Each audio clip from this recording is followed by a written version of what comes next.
Ici Éric Latour à l'Hôtel de Ville de Saint-Jean-sur-Richelieu. On vous souhaite la bienvenue en ce mardi 20 mai 2014. Pourquoi un mardi? Parce que hier, lundi le 19, c'était la fête des Patriotes, donc congé férié, raison pour laquelle la séance a été reportée au lendemain, soit le mardi.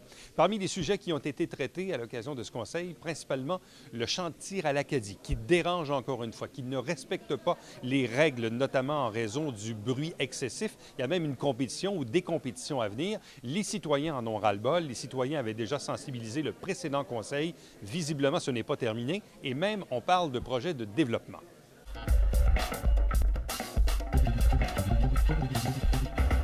Monsieur le maire, mon conseil, mon nom est Clément Godbout, je demeure au 54 rue Les Tourneaux, à Saint-Jean-sur-Richelieu, c'est le Saint-Luc, que vous connaissez bien, je pense, monsieur le maire.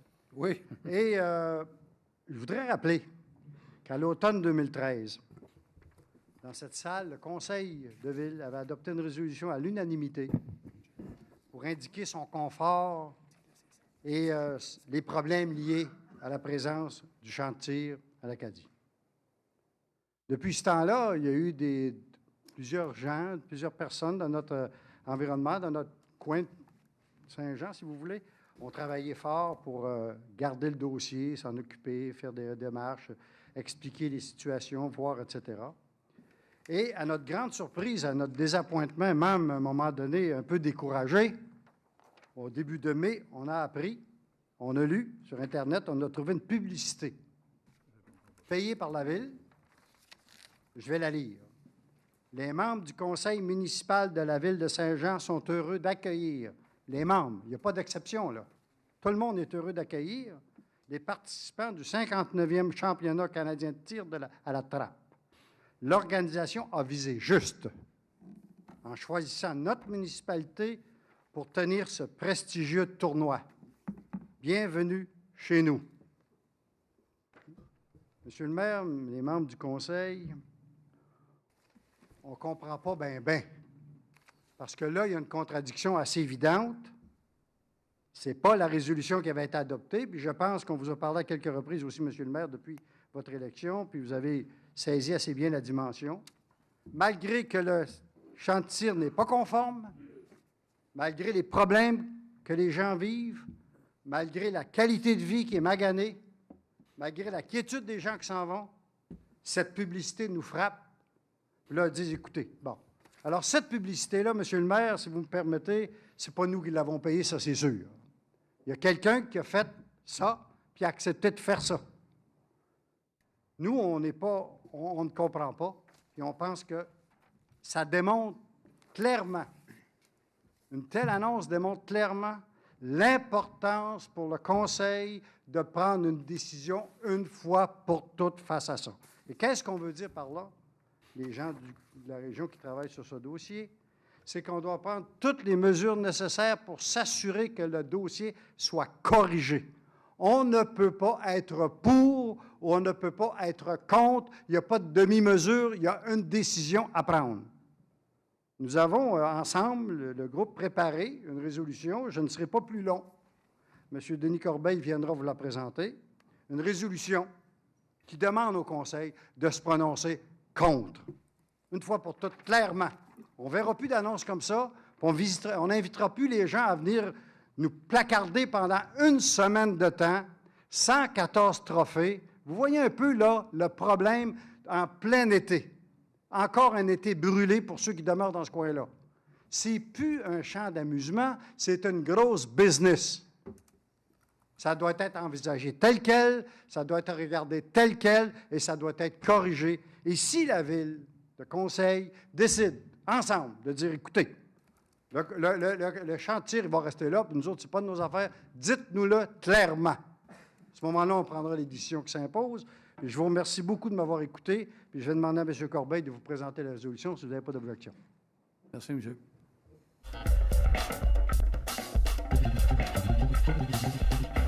Voulez-vous qu'on lise la résolution immédiatement? Je pense que les membres du conseil, ont tous reçu une copie. Tout le monde va en délibérer. Puis après ça, bien, ça se fait. Je ne peux pas le faire à capella ici, là, parce qu'il y a d'autres impacts. Mais je ne sais pas si... Je pense pas que les membres, là, on a une résolution qui nous a déposée, que tout le monde... c'est un dossier qui est important. Je pense qu'on s'est rencontrés, on en a parlé. Si vous me permettez, concernant la publicité, là, ça, c'est quelque chose... l'événement, c'est pas décidé avant notre rencontre, là. L'événement, ça se prépare, comme vous le savez, 6, 7, 8 mois, 10 mois d'avance. Donc, moi, cette publicité-là, je l'ai eue. Mme Marcoux m'en a parlé. Le dossier continue à l'heure actuelle, puis on est dans la même veine que lors de notre rencontre. D'ailleurs, la semaine passée, j'ai rencontré les intervenants, M. Ouimet, pour ne pas le nommer, à travers le dossier. Je sais que vous faites des démarches au niveau du ministère de l'Environnement. On en fait aussi. Et ce que j'ai suggéré à M. Ouimet, deux affaires, c'est que, un, il parle de mettre ça à l'intérieur, une partie, puis en même temps, il était venu nous voir pour la même discussion qu'on a eue quand vous êtes venus nous rencontrer, de regarder la possibilité aussi pour développer une partie, pour amoindrir tout ça. On est à ce stage-là dans ce dossier-là. Donc, la rencontre a eu lieu la semaine passée. Concernant la pub, je n'ai pas vu la pub avant sa parution, mais acceptez que ça arrive qu'on a des demandes d'événements dans lesquels notre comité des communications va se prononcer. Ça n'a rien à voir, je peux vous assurer que ça n'a rien à voir avec des discussions du dossier. C'est comme si demain matin, je ne sais pas, on a la marge d'Alzheimer ou quoi que ce soit, la communication reçoit une demande de pub, là.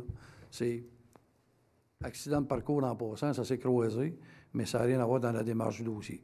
Mais dans votre proposition, là, mais comme je vous dis, là, quand on a des propositions, on va en débattre en plénier, puis tout le monde a le droit de s'exprimer, ce qui n'est pas nécessairement le cas là. Enfin, je vais donner la chance à tous les conseillers d'avoir les informations de lundi. J'ai rencontré M. Ouimet mardi ou mercredi dernier. Je n'ai pas eu le temps d'en faire part au conseil. Fait que si vous me permettez, je vais informer les membres du conseil de la teneur des discussions qu'on a eues pour être capable de prendre une décision éclairée, puis vous revenez. OK. Si vous avez besoin de...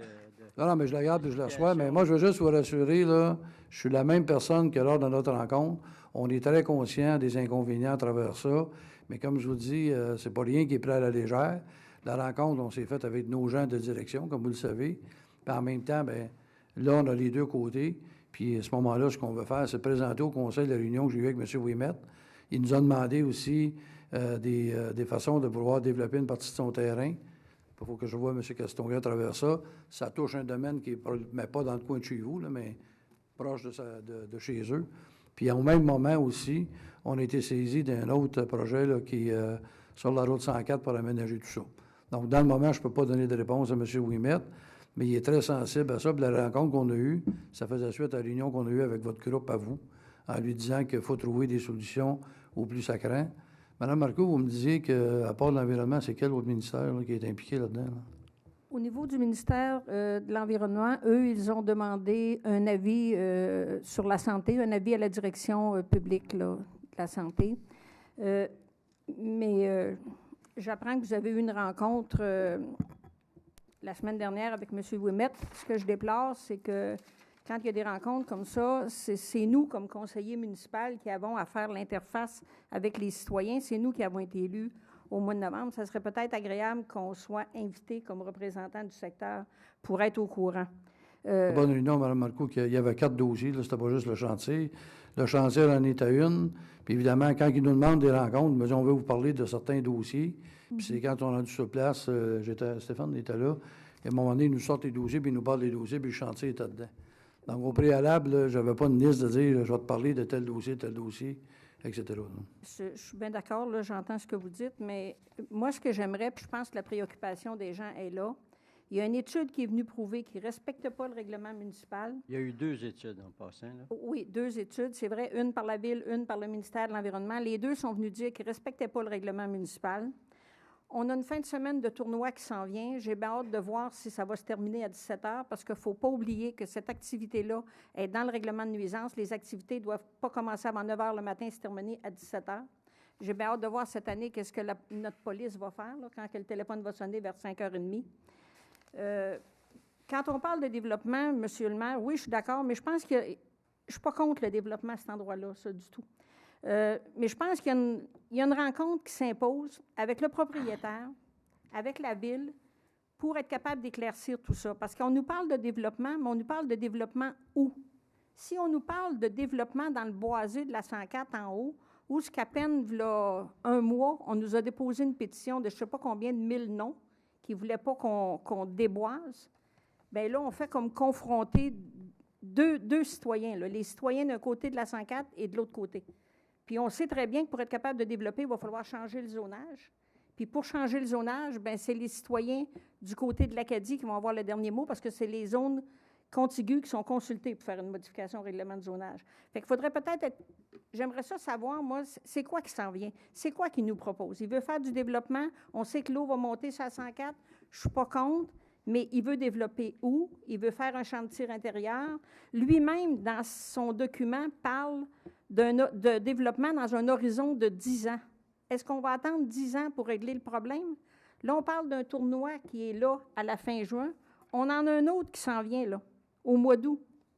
Je crois qu'il y en a un autre. Il y en a une dizaine annuellement des tournois. Puis c'est que même au niveau de la ville, il n'est pas réglementaire, il dépasse le 60 décibels. Puis au niveau du ministère de l'Environnement, il dépasse également. Il y a eu un avis de non-conformité. Fait que c'est différent de l'ancienne résolution où on n'avait pas encore les études. Mais là, l'étude de la ville a payé peut-être une étude qui vaut 20 à 25 000 bien, qui arrive avec des faits que c'est non conforme. Fait que je pense qu'il faut, à un moment donné, les bottines, il faut qu'ils suivent les babines. Là. On ne le respecte pas. La ville paye. On dit que tu ne le respectes pas. Le ministère de l'Environnement fait des tests. Il ne le respecte pas. Puis on continue, puis on ne fait rien. Fait que c'est pas juste le 5 heures. Là. C'est pour ça que la résolution là, est différente par rapport à l'ancienne. On va l'amener au plénier de lundi prochain, puis on va revenir avec ça. Première des choses, la question du 5 heures, là, pour la question du tournoi, s'il y a un règlement qui est là, on va aviser, je vais aviser personnellement, puis nos policiers seront avisés à travers ça, que la règle est de 17 heures. Donc, on comprend très bien le problème. Puis si ça dépasse 60 décibels, on les avise aussi, les policiers? Bien là, j'ai pas la mesure, mais il va falloir qu'on travaille là-dessus. Merci. Oui. Une question? Oui. Tous les membres du Conseil dans cette annonce sont interpellés. Je veux savoir quand le Conseil va se réunir sur la résolution, quand est-ce qu'on va avoir des nouvelles? Bien, le plénier lundi prochain, on va l'amener, la résolution, tout le monde va en prendre note. Je voudrais juste quand même, M. Godbout, là, la publicité, là, je pense que vous êtes une personne d'expérience, là. On a un comité de communication, on reçoit peut-être 2000 demandes par année de s'inscrire là-dedans. Puis je pense qu'on a eu une franche discussion, là. La publicité, là, c'est quelque chose qui est arrivé par la bande, là. Je veux pas mélanger les membres. C'est quelque chose qui est comme récurrent dans le département de communication, là. Je veux pas mélanger deux dossiers, là-dessus.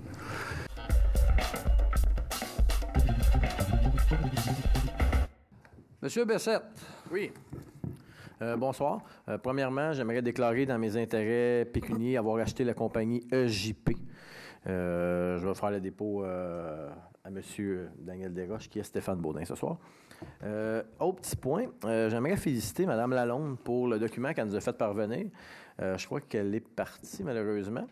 La ville devrait s'inspirer un peu. J'étais même étonné de voir que, en dehors de juste les places qui recyclent, que bon, les CD, DVD, qu'on peut les envoyer au Future Shop, que les vélos, que le sport opus les prennent, que les matelas, recycle matelas. Écoute, il y en a que je connaissais, mais il y en a que je connaissais pas. Fait que je pense que ça serait important que la ville puisse s'inspirer, avoir un site facile un peu comme ça, parce que c'est vraiment très visuel, là, en une seconde. Puis on voit souvent le 1er juillet qui s'en vient à grands pas. On va en avoir beaucoup de vélos, de matelas, puis de tout ce qu'on voit ici sur le bord du chemin qui vont traîner pendant un petit bout. Si on arrive à les localiser aux bons endroits pour qu'ils soient recyclés, bien, c'est une excellente nouvelle. Fait que j'avise le conseil que si on peut regarder ce qu'on peut faire avec ça, ça serait très intéressant. Le mettre simple pour que les gens le comprennent. Puis peut-être même publier, juste avant le 1er juillet, avoir une publication d'un journaux au nom de la ville qui, avec Compo, qui viendrait vraiment citer tout ce qu'on peut recycler. L'autre petit point que je voulais amener, c'est rien qu'une petite constatation, c'est concernant le parc Goyette dans mon secteur, que la rive s'effrite. J'ai vu qu'il y avait Maxime qui était là, du mouvement écologique. Si vous pouvez regarder de votre côté ce qu'on peut faire, parce que j'ai vu une dégradation quand même beaucoup de la rive du parc Goyette, que l'eau est venue quand même laver une partie du rive, puis la rive vient à s'effondrer. Si le mouvement écologique pourrait se pencher un petit peu sur le point pour les arbustes qu'on pourrait y ensemencer pour pouvoir rédiger que la berge se tienne plus pour les années à venir, je pense que ce serait une bonne chose à faire. Fait que je te lance un peu la balle dans ton camp. Si tu peux passer, aller voir un peu ce qui s'est produit sur le parc Goyette. puis à nous amener des solutions. Je serais très ouvert à ça pour qu'on puisse travailler main dans la main pour la ville. Oui, exactement, du côté d'Iberville, où il y a l'usine d'épuration. Quand tu te rends vraiment sur le bord, tu vas voir que, écoute, on parle d'un pied ou deux qui a commencé à s'effriter, puis une fois qu'il a commencé à s'effriter, qu'il n'y a plus de gazon pour le retenir, bien, l'érosion se fait de plus en plus. Fait que c'est tout pour ce soir. Bonne soirée.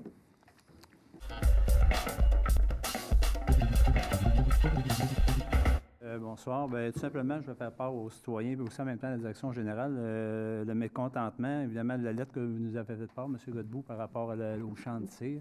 Effectivement, moi, je n'endose pas ce genre de lettre-là de communiqué. Je pense qu'on n'aurait pas dû au moins être au courant qu'on met notre nom au bout de cette publicité-là. Puis vous pouvez être sûr, d'ailleurs, étant donné que je connais un peu le secteur là, de l'avenue des Pins, puis où est-ce que vous restez d'ailleurs, mon mécontentement, puis je vais être en arrière de vous pour vous aider dans ce dossier-là. Puis je pense que Mme Marcoux travaille fortement là-dessus. Fait qu'en connaissant la problématique, vous pouvez être sûr que vous pouvez avoir mon appui. C'est tout. Mme Charbonneau. Bonsoir. Je suis dans le même avis que M. Savard concernant le chantier, la publicité. Ça ne nous a jamais été présenté, fait que je pense que c'est pas nous qui avons fait l'erreur. Madame Bonneau, j'espère que le règlement de la rue Bonneau va vous satisfaire. S'il y a quoi que ce soit, gênez-vous pas de me contacter. Est-ce qu'on peut savoir quand ça va être, les panneaux être enlevés? Ça, je suis pas au courant. 2 à 3 semaines environ. 2 à 3 semaines. 2 à 3 semaines qu'on me dit. On va essayer. J'aimerais féliciter aussi les fonctionnaires qui ont travaillé pour les finances, pour les états financiers. Je pense qu'ils ont fait un bon travail. Surtout quand on regarde que les vérificateurs ont mis aucune réserve. Je pense que ça représente bien la situation de la ville. Et aussi, j'aimerais mentionner que dans le journal, la semaine passée, les soumissions pour l'agrandissement de l'hôpital ont été ouvertes, qui ont été attribuées à une firme qui s'appelle Pomerleau, je pense, et que si jamais il y a des citoyens qui ont des insatisfactions concernant les travaux qui vont commencer, je ne sais pas encore quand, de me contacter. C'est sûr que moi, je n'ai pas d'autorité sur le CLSC, les représentants pour les agrandissements, mais si on peut travailler ensemble, ça va me faire plaisir. Merci, bonsoir.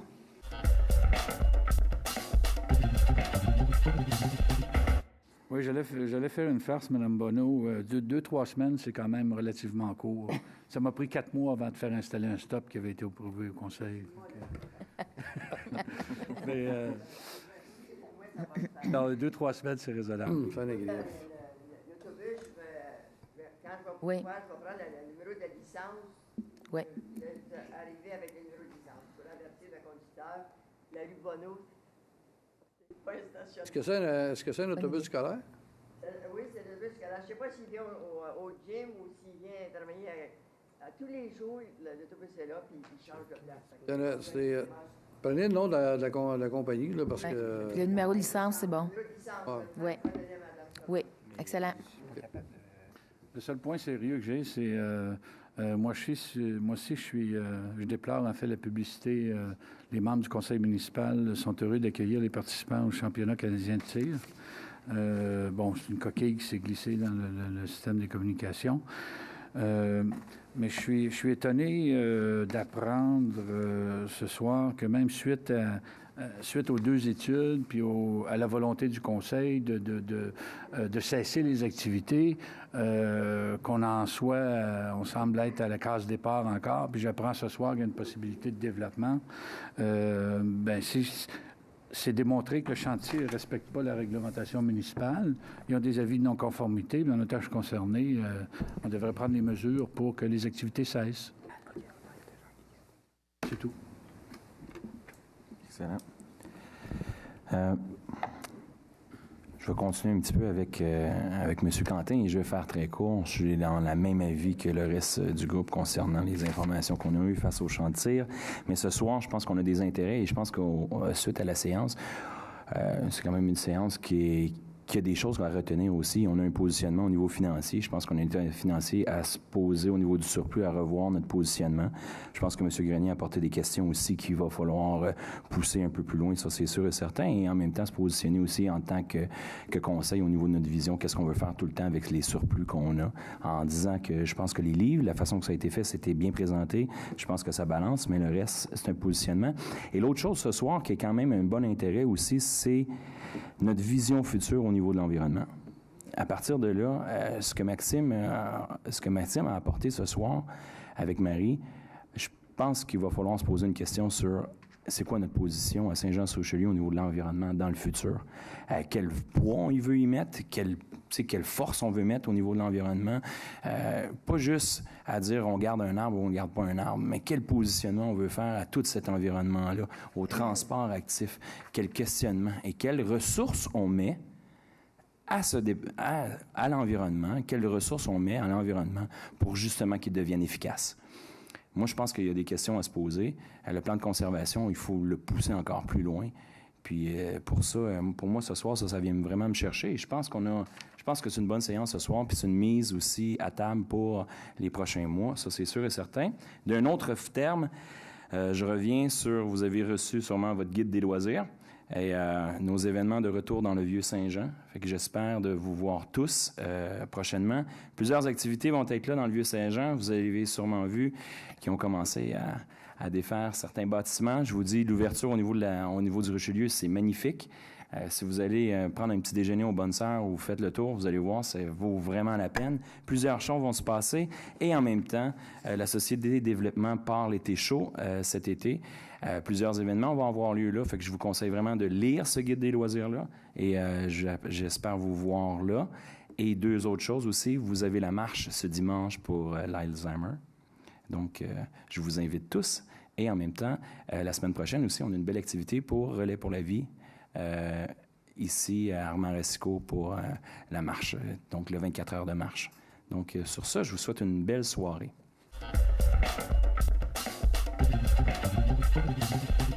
Il y a une revue entreprise dont M. Daniel Tremblay fait la page, la première page, donc c'est une revue au niveau des développements économiques. Je pense que Saint-Jean a fait des premières pages à ça. Merci aux intervenants de ce soir. Je pense que c'était des bons débats. On reçoit toujours avec des gens. Mme Marcoux, la rencontre avec les gens du chantier va se faire. J'obtenais les commentaires de M. Quentin tantôt. Je pense que le chantier, c'est pas d'hier que le dossier est là. M. Baudin, pourriez-vous me sortir les résolutions antérieures à mon arrivée? Alors, s'il y a des résolutions qui ont été émises, puis que nous, on n'a pas vu, puis qui n'ont pas été mises en application, on va y voir.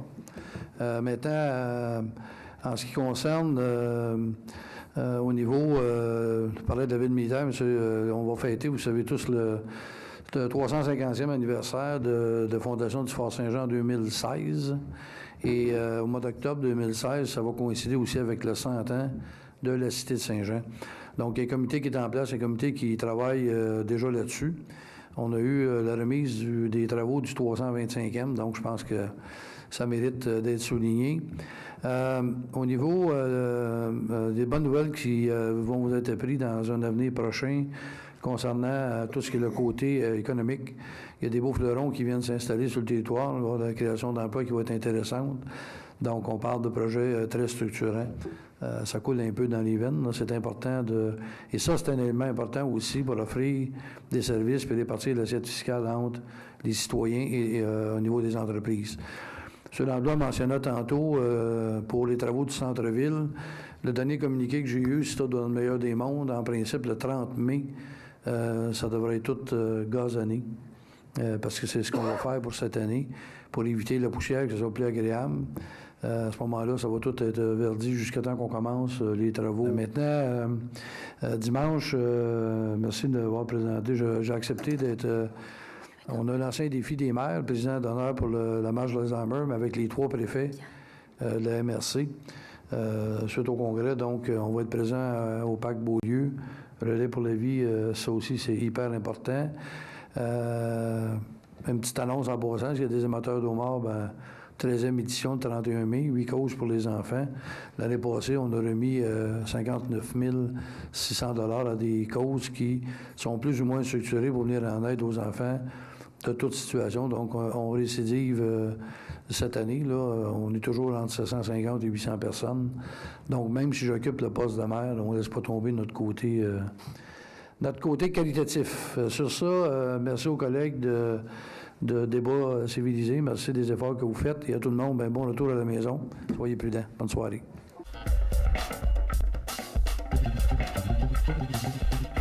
Merci d'avoir été là. On se fixe rendez-vous la semaine prochaine alors que nous allons vous présenter de nouveaux extraits de cette séance du Conseil du mardi 20 mai 2014, où, entre autres, il sera question la semaine prochaine, encore une fois, du boisé des colibris et de la construction d'un stationnement de 92 cases. Ici, Éric Latour à l'Hôtel de Ville de Saint-Jean-sur-Richelieu. On vous souhaite bien sûr une bonne journée ou encore une bonne soirée.